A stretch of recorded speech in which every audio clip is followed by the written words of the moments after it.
북한이 노동미사일로 추정되는 중거리 탄도미사일 2발을 발사하는 도발을 감행했습니다. 중거리 탄도미사일을 발사한 의도가 무엇인지 파악해보겠습니다. 한국국가전략연구원 문성묵 통일전략센터장, 한국국방연구원 김철우 박사와 함께 얘기 나눠보겠습니다. 어서 오십시오. 네, 안녕하십니까. 안녕하세요.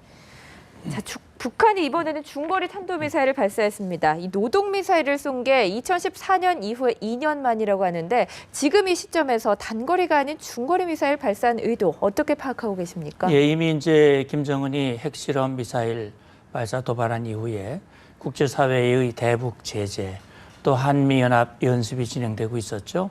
그동안 북한이 반발의 수위를 높여왔어요. 이 300mm 방사포를 쏘았고 이어서 또 이 단거리 미사일은 스커드 2발을 쏘았고요. 네. 그 단거리 미사일을 쏘면서 북한이 이제 이후에 핵탄두 모형도 공개하고 그러면서 김정은이가 그런 지시를 했죠. 방금 화면에도 나왔습니다만은 핵탄두 폭발 시험, 그다음에 핵탄두를 장착할 수 있는 다양한 종류의 미사일을 빠른 시일 내에 자주 실험을 해라라고 하는 지시를 했습니다. 제가 볼 때는 이 1300km의 사거리를 가지고 있는 노동미사일을 쏜 것은 바로 김정은의 지시를 이행하고 특히 김정은의 지시가 말뿐이 아니라 진짜 행동으로 이어질 수 있다고 하는 것을 보여주는 것인데 그렇다면 노동미사일이 어떤 의미를 가지고 있느냐. 2년 전에 쏘고 이제 이번에 쏘았는데 말씀드린 대로 1300km면은 북한 지역에서 일본의 주요 도시까지 모두 타격이 가능한 그런 사거리를 가지고 있고요. 그다음에 그 탄두에 약 700kg 정도의 무게의 탄두를 실을 수 있고 소형화를 시키면 고폭탄, 화학탄을 비롯해서 핵탄두까지도 탑재가 가능한 그런 위력을 가진 미사일이라고 볼 수 있어요. 평안도 쪽에서 동해 방향으로 쐈는데 원래 1300km지만은 800km로 사거리를 줄여서 쐈습니다. 아마 그것은 일본을 의식한 것 같고요. 실제 비행 그 고도를 보면 한 200km 이 대기권을 날아서 이 비행을 했는데 제가 볼 때는 최근에 북한이 탄두 모형, 기폭장치 모형도 공개를 했고 또 그 탄두가 재진입할 수 있는 역량을 가지고 있다라고 하는 시뮬레이션, 모의 실험까지도 했어요. 아마 제가 볼 때는 이 노동 미사일을 통해서 김정은이가 언급한 그런 것들을 실제 미사일에 실어서 날려보내면서 실험했을 가능성도 지금 추정해 볼 수 있습니다. 재진입체 실험했을 가능성도 염두에 두고 계신 건가요? 네, 그렇습니다. 그렇다면 그 앞서서 구모양의 기폭장치도 공개를 했었는데 그것도 실험했을 가능성도 있다고 아마도 보십니까? 핵탄두는 아니겠습니다만 기폭장치를 넣어서 그런 것들이 일정한 이 상공에서 제대로 폭발하는지 그런 것들을 시험했을 가능성도 우리가 두고 분석을 해야 된다고 생각합니다. 네. 박사님, 이 부분에 대해서 어떻게 보시는지도 궁금하고요. 또 하나, 2발 중에 한 발은 조금 가다가 레이더망에서 사라졌다고 하거든요. 그러면 이거는 발사에 실패한 건지 어떻게 봐야 되는지도 궁금합니다. 잘 분석을 해주셨는데 저는 그 김정은의 심리 상태로 봤을 때 추가 제재는 추가 도발이다. 절대 움츠러지지 않는다라는 그런 메시지를 보여주려고 한 것이죠. 그 미국의 추가 제재가 있지 않습니까? 그 행정명령으로 더 구체적이고 아주 아픈 거예요. 미국의 제재는. 그래서 그런 걸로 봤고 이번에 북한이 핵 타격력을 자꾸 보여주려고 하는데 우리가 맞아, 저 굉장히 위험한 거야 라고 할 필요는 없어요. 그러나 사실관계를 명확하게 규명을 해야 되지 저거 별거 아니다, 실패다 이렇게 보는 거는 굉장히 위험한 거고 북한이 지금 1년에 지금 도발하는 것이 그냥 즉흥적으로 하는 게 아니고 국제사회가 무엇을 문제 삼으면 바로 그걸 피드백 해가지고 뭐 갑자기 모형을 만든다든가 이런 식으로 해가지고 자꾸 그런 그 어떤 위기감을 조성하려고 하는 거거든요. 그래서 요번에 공중 폭발한 두 번째 그 탄이 정확한 장소가 뭐 숙천에서 똑같이 했는지 다른 이동 발사들 통해서 다른 곳에서 했는지 그다음에 원격 조정에 의한 자동 폭발인지 원래 이 상징성이 뭐냐면 핵 타격력은 적정한 고도에서 그게 터졌을 때 더 피해력이 크지 않습니까? 그런 거를 유도하려고 했는데 이제 우리가 그걸 뭐 인정해 줄 필요는 없으니까 이거 실패로 추정된다고 하지만 우리 그 한미일 정보 당국에서는 이것이 과연 정확하게 그 낙하 지점에서 어떤 모양으로 됐는지 그런 걸 우리가 살펴야 된다. 이것은 추정이나 의견이 아니고 사실관계를 통한 정확한 분석을 가지고 적의 의도를 해야 된다. 그러니까 사실관계를 충분한 분석할 겨를도 없이 벌써 이미 이런 내용이 벌써 탑 뉴스에서 사라져가는 뉴스 사이클이 적기 때문에 일단 실패다.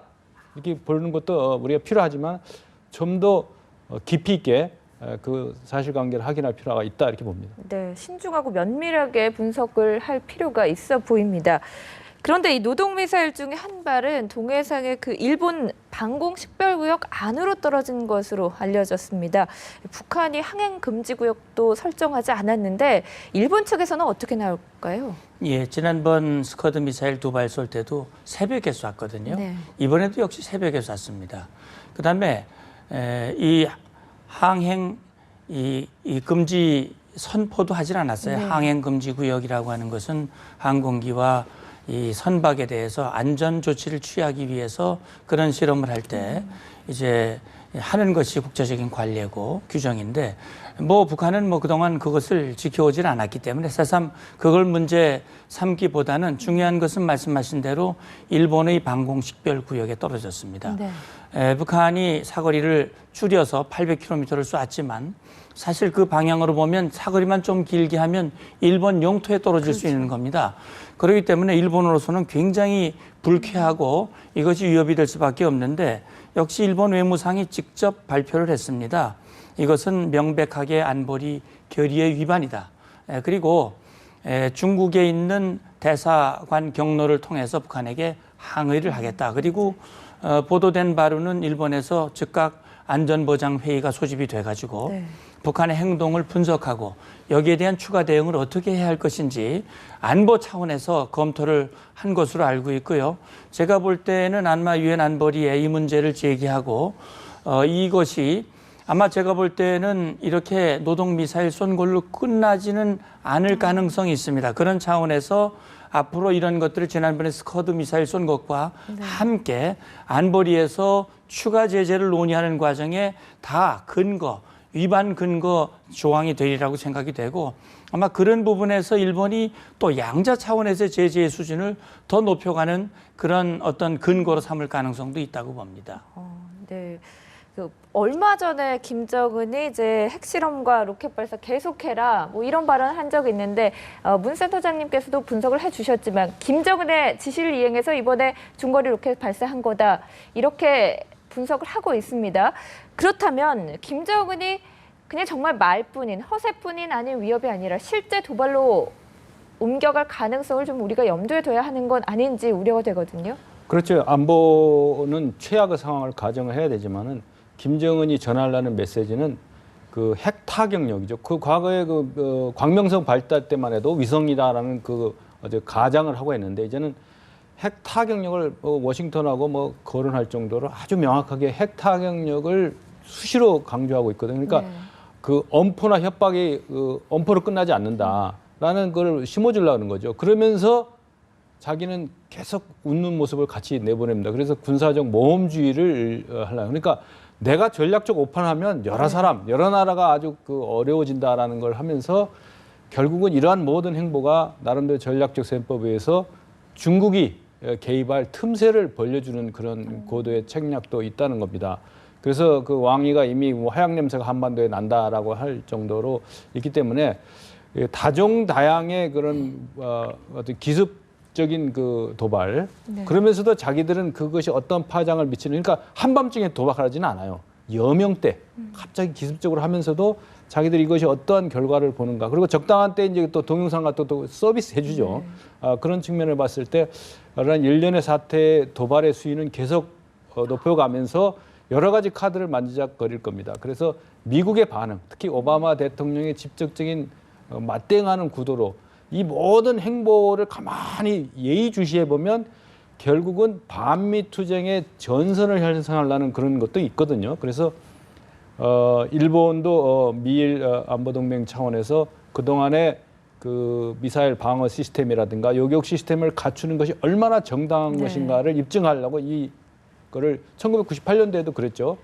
지난 거의 20여 년 동안에 일본이 대응 체제를 갖췄던 것이 합당한 조치였다는 것을 강하게 하면서 아베 입지도 가능. 그러니까 대한민국에서 벌어지는 것은 군사적 기술의 문제가 아니고 네. 고도의 정치 군사적 게임의 문제다 이렇게 봅니다. 그렇기 때문에 북한도 국제사회에 좀 반응을 봐가면서 도발의 카드를 만지작거릴 것이다. 이렇게 분석해 볼 수가 있겠군요. 이런 가운데 미국의 북한 전문 매체인 38 뉴스에 따르면 북한이 이 잠수함 발사 탄도 미사일과 이걸 또 발사를 할 수 있는 잠수함들을 꾸준히 만들고 있다라는 분석이 나옵니다. 이것도 좀 상당히 우려스러운 부분인 것 같은데요. 예, 그렇습니다. 그 산팔로스에서 분석한 내용은 1월과 2월 사이 한 달 차이를 두고 신포에 있는 잠수함 발사 기지, 네. 지난번에 이 수중 사출 시험을 했던 그런 지역을 면밀하게 관찰을 했는데 잠수함과 잠수함 발사대 또 보조 이 지원 선박 네. 그런 과정에서 모종의 작업 과정들이 있었고 그런 것들을 마무리하고 있다라고 하는 그런 분석을 내놓으면서 이제 말씀하신 대로 네. 잠수함의 이 추가 건조 또 잠수함에서 발사하기 위한 SLBM의 개발 노력 이런 것들을 적극적으로 해나가고 있다. 사실 지난번 작년 12월에 북한이 SLBM 발사 실험을 한 것을 동영상을 공개를 네. 했습니다만 그때 당시에는 그것이 상당히 합성된 그런 그 의혹이 있는 것으로 네. 판단을 했는데 실제 많은 전문가들은 북한의 SLBM 기술이 상당 수준에 와 있다. 따라서 이것이 작전 배치되는 데는 사실 시간 문제다라고 하는 분석을 하고 있습니다. 네. 아까 김 박사님도 좋은 지적을 해주셨는데 역시 위협을 우리가 과대평가하거나 그것을 인해서 우리가 위축될 필요는 없습니다만 정확하게 분석을 하고 거기에 대한 철저한 대응이 필요한데 SLBM, 잠수함 탄도미사일 같은 경우는 네. 그것이 가지고 있는 그 위험성이 너무 크기 때문에 거기에 대한 우리의 대비도 철저하게 이루어져야 되겠지요. 네. 우리는 방어할 무기가 있는 겁니까? 물론 우리도 대비를 하고 있습니다. 결국 잠수함의 가장 장점은 은밀성입니다. 은밀하게 기동을 해서 상대방이 판단하기 어려운 시기와 장소에서 상대방을 공격한다면 대비하기가 어렵기 때문에 그만큼 피해가 큰 거거든요. 따라서 우리로서는 북한의 잠수함의 이동 이런 상황들을 철저하게 사전에 감시하고 탐지할 수 있는 그런 그 역량들을 키워나가고 있고요. 특히 중요한 것은 북한이 목표로 하고 있는 것은 좀 더 먼 거리에 가서 미국에게 타격하기 위한 네. 그런 역량을 지금 강화시키고 있거든요. 이거는 우리도 장거리 북한의 그 잠수함의 역량을 능가할 수 있는 우리의 잠수함 역량을 개발하기 위한 그런 노력들이 지금 이어지고 있습니다만 더 그런 노력들을 더 강화해야 되지 않나 하는 생각을 합니다. 네. 자, 이런 가운데 북한 김정은은 이렇게 숨통을 조여오는 대북 제재에 대해서 주민들의 결속을 주문했습니다. 어떤 내용인지 화면으로 확인해 보시고 대담을 이어가겠습니다. 미제와 그 추종 세력들의 그 어떤 형태의 제재와 압력 속에서도 더욱 억세게 뻗치고 일어나 세계를 향해 과감히 돌진하는 조선의 기상, 인민의 최고리상 실현을 위해 나아가는 조선의 모습, 우리가 일단 마음먹은 것은 다 할 수 있으며 우리 식대로 남들이 보란듯이 잘 살 수 있다는 것을 똑똑히 보여주는 정치적 계기로 된다고 힘주어 말씀하셨습니다. 김 박사님, 북한은 이 대북 제재에 아랑곳하지 않고 보란듯이 잘 살자 이렇게 독려를 하고 있습니다. 대북 제재로 주민들의 생활이 어려워질 것은 불보듯 뻔한데 주민들이 정말 이대로 잘 따라와 줄까요? 그 북한 사람처럼 그 호난의 행군을 겪은 사람들은 그 학습 효과가 있기 때문에 얼마나 돈줄이 조여오는 것이 당장 자기들의 생활에 밀접하다는 민심이 동요될 수밖에 없죠. 그거를 가장 잘하고 있기 때문에 김정은의 이미지 행보는 뭐 뿔테 안경에 뭐 이상한 모자에다 이상한 코트까지 다시 그 색감까지 바꿔서 이렇게 하는 이런 일련에 이렇게 봤을 때 지금 핵이나 미사일은 공갈 협박으로 되는데 가장 민생에 다가오는 그 쌀값이라든가 모든 생활의 그 각박한 거 어려움은 벌써 개성 지역으로부터 또 북중 접경 지역으로부터 휘몰아쳐 오기 때문에 그 바람은 도저히 감당할 수 없기 때문에 그렇기 때문에 이것을 어떻게든지 막아보려고 하는 마지막 안간힘이죠. 그래서 핵카드를 만지작거리고 또 타격력을 강조할수록 사실상 내면적인 그 체제 안정성이나 독특했던 내구력이 무너지고 있는 거거든요. 그래서 건물만 무너지는 게 아니고 자기들 그 정권 그 핵심 엘리트들이 민심이 지금 막 무너져 내리기 시작했다는 걸 아는 거죠. 그래서 봄과 함께 이렇게 또 활동성이 강해지지 않습니까? 그러니까 입소문이 얼마나 무섭게 알기 때문에 어떻게든 어쨌든 이것을 지지해 보려고 하는 노력이 계속 나오는 거죠. 그리고 이제 최종적으로 위기감을 고조시키고 4월 15일에 그 어떤 김일성 생일날 정점을 찍고 당 대회를 통해서 아주 클라이맥스를 이루는 나름대로 플랜이 있을 겁니다. 그러나 자기들 의도대로 가지는 않을 겁니다. 네. 제재에 오히려 도발로 나서는 게 이런 주민들의 동요를 막기 위해서입니까? 아니면 뭐 김정은의 성격 탓으로 봐야 될까요? 과거를 돌아보면 이 북한 체제의 특성이라고 해야 될까요? 어떻게 분석하십니까? 예, 저는 두 가지를 같이 우리가 봐야 될 것 같아요. 북한 체제의 특성이라는 게 이제 김정은 김치 왕조 체제거든요. 그러니까 북한 정권이라고 하는 것이 결국 김정은 한 사람만을 위해 존재하는 정권 같이 보입니다. 역시 북한이 처한 여러 가지 상황을 봤을 때 핵미사일 도발하면 안 되는 거거든요. 네. 결국 김정은 한 사람의 권력을 위해서 모든 주민들이 희생을 당해야 하는 그런 체제의 특성이 있고 또 지금 김정은의 잘못 때문에 벌어지는 현상이거든요. 네네. 근데 김정은이 잘못한 게 아니라고 거짓말을 해야 되니까 결국 잘못된 왜곡 선전을 계속 해나가는 겁니다. 그런데 문제는 뭐냐면 국제사회가 김정은을 겨냥해서 김정은의 돈줄을 조이고 김정은의 잘못된 셈법을 바꾸겠다고 그러고 소위 김정은을 겨냥한 지도부 타격을 위한 군사훈련을 하고 북한으로서는 북한 정권이나 그 충성 세력들은 김정은을 어떻게든 지켜야 하는 것이 최고의 충성이고 그걸 위해서는 무엇이든지 할 수 있다라고 하는 것이 결국 북한 체제 특성이라고 본다면 또 한 가지는 김정은의 성격 자체가 포악하고 또 즉흥적이고 욱하는 성격이 있고 사실 그동안 그런 것 때문에 많은 사람들이 희생을 당했단 말이죠. 그런 분위기 속에서 김정은에게 이렇게 하면 아니 되옵니다라고 말할 수 있는 사람이 아무도 없다고 하는 것이 지금 김정은이 어떤 잘못된 판단을 할 경우 그것이 위험으로 번질지 그것이 지금 우리로서는 걱정되는 부분이라고 볼 수 있는 것이죠. 네.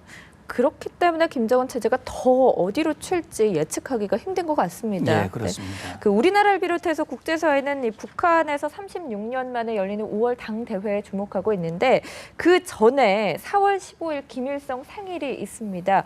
한 달 앞으로 다가왔는데 북한 벌써부터 띄우고 있다고 하거든요. 그 김일성 생일을 전후로 해서 도발을 하는 건 아닌지 북한의 행보 어떻게 예상하십니까? 예, 북한은 그 과거에도 그랬고 도발을 수위를 높이면 어쨌든 간에 밖에서 볼 때는 엉뚱한 것 같지만 내부 체제 결속 효과가 있다는 걸 아서 그러니까 아예 북한 주민들이 피로감이 아주 극도화돼가서 또 시작하는구나 하면서도 사람이 알면서 세뇌를 당하면 그게 마취가 됩니다.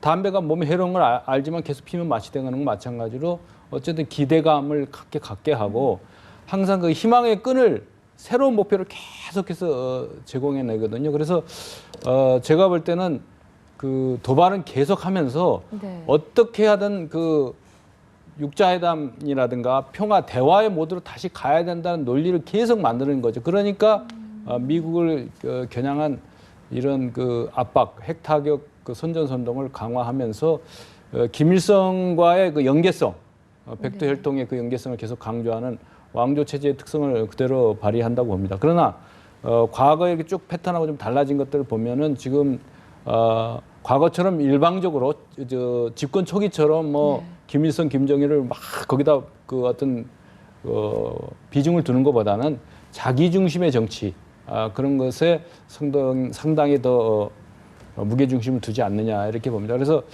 이 핵 타격력을 통해서 주변 국가들이 야 이렇게 해서는 도저히 안 되겠구나. 다른 해법을 모색해야 된다라는 어쨌든 그런 압박을 심리적 압박을 계속 가할 것으로 이렇게 봅니다. 네, 이런 북한에 대해서 그렇다면 우리 정부는 어떤 식으로 대응을 해 나가야 될까요? 예, 중요한 것은 저는 그렇게 생각합니다. 지금 4월 15일 다시 말하면 7차 당대회를 앞두고 아마 도발의 수위를 최대한 올릴 거예요. 김정은은 국제사회, 강대국의 어떠한 압박에도 절대로 굴하지 않는 그런 위대한 지도자다. 그리고 국제사회의 압박이 커지면 커질수록 우리의 반발과 우리의 협박은 더 커질 것이다라고 하는 것을 보여주고요. 그렇게 해서 국제사회의 압박이 불필요한, 다시 말하면 잘못된 조치라고 하는 것을 보여주고 싶은 마음이 있을 거예요. 저는 그렇게 생각합니다. 북한이 5차 핵실험이나 또는 7차 장거리 미사일 발사로 갈 가능성 배제할 수 없다고 보고요. 그렇다면 우리가 할 수 있는 일은 만약에 그렇게 할 경우 과거와는 다르다. 과거에는 그렇게 해서 국제사회를 흔들고 공조전선을 균열시킬 수 있었지만 이제는 절대로 되지 않는다. 다시 말하면 그렇게 될 경우에는 군사적인 옵션도 배제하지 않는다라고 하는 명확한 메시지를 김정은과 지도부에게 주는 것이고, 또 이번 2270 유엔 안보리 제재에 여러 가지 배려 조항들이 있습니다. 오준 대사도 얘기했듯이 그런 배려 조항들이 이제 완전히 배제된 철저한 봉쇄로 갈 가능성이 있다라고 하는 부분을 김정은과 김정은 지도부들이 판단할 수 있도록 분명히 심어주는 그 과정에서 우리 정부가 선도적인 조치를 하고 미국 관련국 유엔 함께 공조하는 그런 노력이 필요하다고 생각합니다. 네, 우리도 이제 또 과거와는 좀 다른 강한 메시지를 전달할 필요가 있다라는 말씀이시군요. 그렇습니다. 여기서 정리하겠습니다. 오늘 고맙습니다. 감사합니다.